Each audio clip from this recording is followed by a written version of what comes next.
Hi guys, it's Anna from Kit and Kat Shop, and yes, my voice does sound a little different. Despite my best efforts, I did manage to catch COVID this summer, and I'm still kind of recuperating.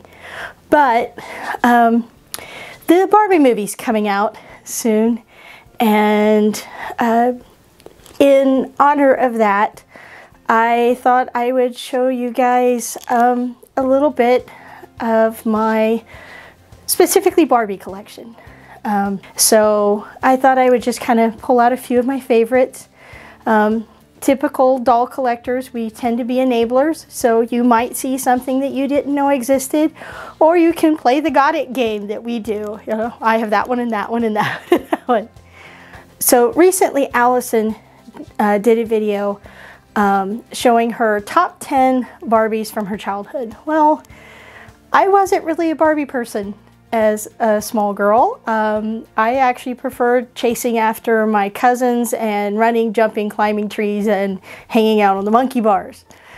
As I got older, I had 2 boys, so the doll bug hit me about 10 years ago.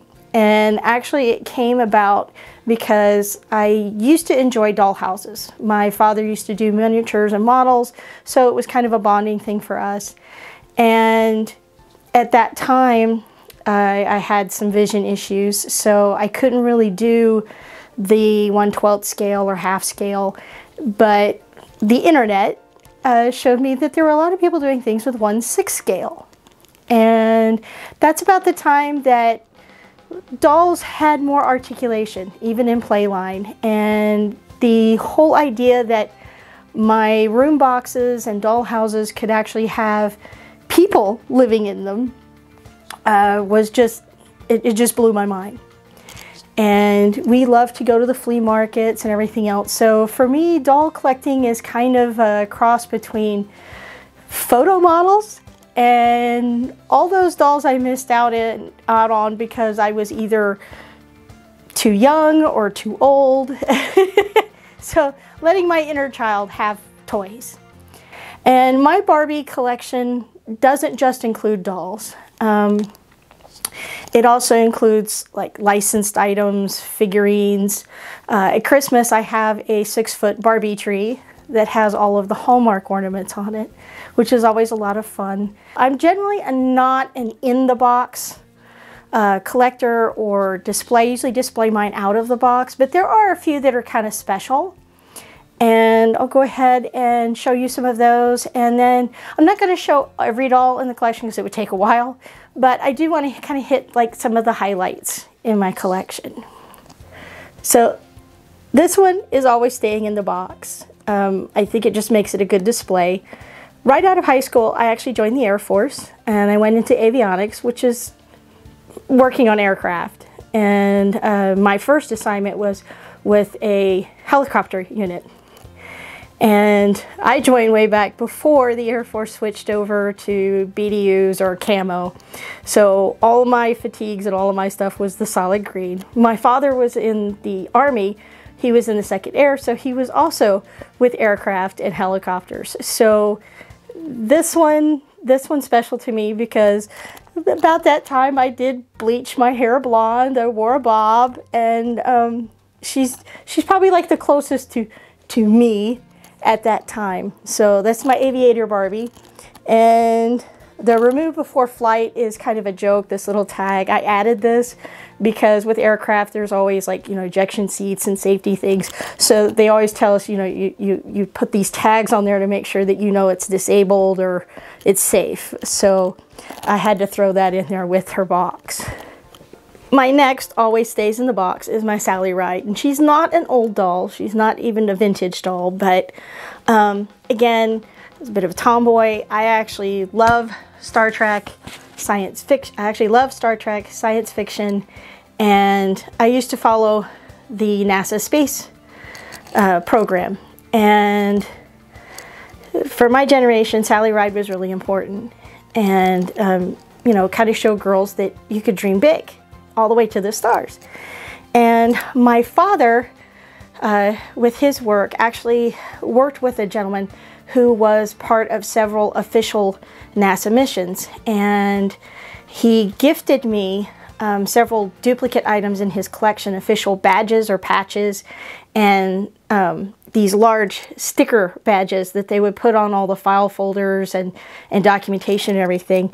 And this one is actually the space arm, and it makes a number 7, and there's the stars for the mission. But over here there's a little symbol in this sunburst, and it is a combination of 4 male and 1 female symbols, and that's to show, and her name is actually right here along with the other astronauts that were with her on that mission. And yes, it was the Challenger. So she's another special one, and I was able to combine those memories.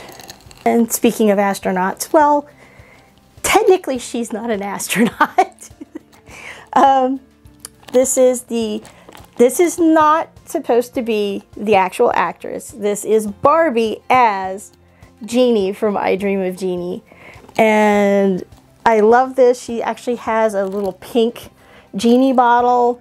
The outfit is fantastic. They actually made her arms molded so that she can do the, you know, the little magic nod. And she's got these cutest little gold slippers with the little turned up. So I just thought she was adorable.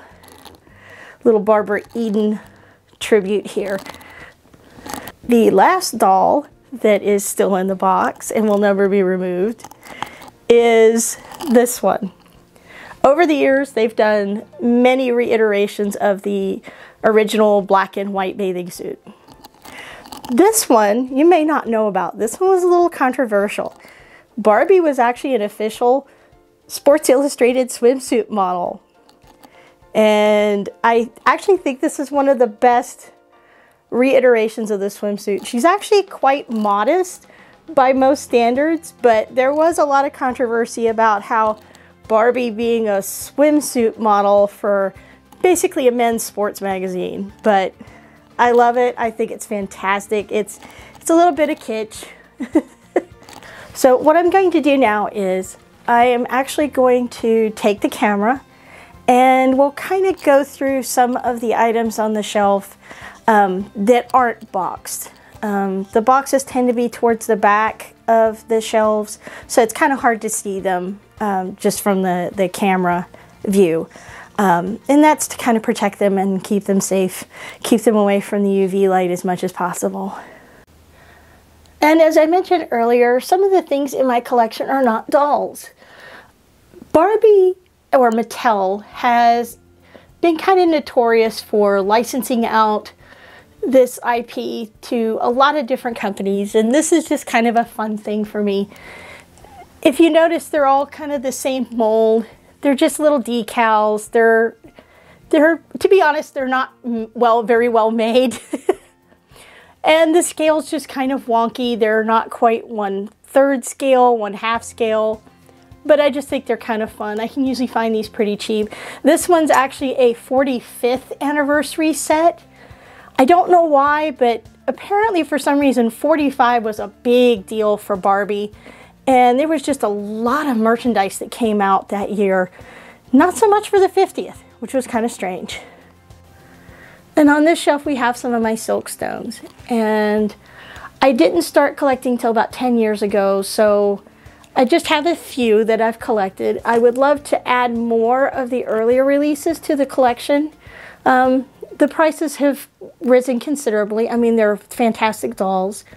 I do have the anniversary Barbie with the pink. I love the heft of the bodies of these, and their outfits are just incredibly detailed. I love the little white hat on the one in the tweed suit. The pink one actually has a little jeweled brooch, so I thought these were a lot of fun. And kind of next to that one is the, well, I call it the vintage section, but they're not really vintage. Well, the dolls aren't. The dolls are a lot of reproductions. There was a period for the 35th anniversary that they did a really nice job on the reproduction dolls, and I collect them because they make good mannequins for the actual outfits. So we've got an original bathing suit, the original babysitter's apron, and this little brunette in the front.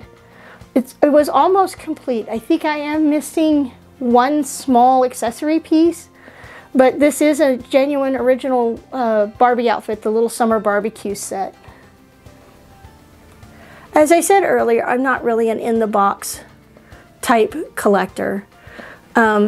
This one I call the cabaret scene, which you can kind of see for obvious reasons. We got a Frankie back there. We have behind this Nolan Miller dress, we have I Love Frankie. And I love these, the three cabaret girls. These were a grail for me. I really wanted them. And I was able to get them secondhand from a collector. And I have all three of the performers. There's still a jazz singer and an MC. And again, for me, the dolls really are about the fashion. The lovely lady in the black beaded dress is designed by Nolan Miller. The original doll from that time period, she didn't make it. The rubber legs would get sticky. Weird things would happen to the heads. So, but I was able to save the fashion. I mean, that beaded gown is just incredible. And now she's kind of on a Lorna Luft kind of va-va-voom doll. We come down to the middle. I've got my Funko Rock Candy Barbies. And this lovely little display package back here. These little teeny tiny, super tiny Barbies are hilarious. They're little baby-sized dolls with huge heads, but if you look, it's like all the dolls, major dolls through the years, and I thought it kind of went with the book about the history of Barbie. I really liked the original fashions of Barbie. And this one, again, Mattel licensing out. These were from the Danbury Mint, and it was a perpetual calendar. So it was a little tiny shelf, and you would put a different doll up for every month. You know, June for Bride, the ballerina, I think it was Halloween maybe. I've got the expensive Barbie book, this 65 anniversary book, I think it was, and my 50th anniversary doll.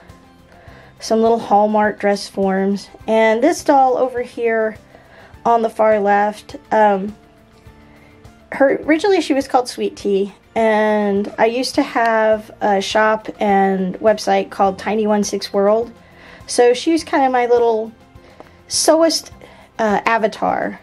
And I kind of tried to group Barbies by theme. This little girl in the kimono, I think, is one of the most beautiful dolls, or souvenir dolls, that Mattel has ever made. I'm going to come in a little closer. I think she is just fantastic. She is not a collector doll. She was basically a souvenir doll. So if you went to Japan, you could buy this doll and bring it home. And I think she's probably one of the most accurate as far as wearing a little spring kimono and her little obi belt and her hair. And her skin tone is just like porcelain. She's just absolutely beautiful. And she's just a little playline doll. She wasn't, you know, like one of the more expensive collector dolls that she's standing next to, but I just fell in love with her. She's just my absolute favorite. So this shelf is my glamour girls, and you can kind of see why. My favorite one here is the Wedgwood Barbie. I had been wanting her since I had originally seen her. She just has some incredible detail. She's got this embroidery. I'll come in a little closer. She's got this embroidery on her dress that mimics the patterns of the ceramics that they make. That's beautiful Wedgwood brooch and pearls.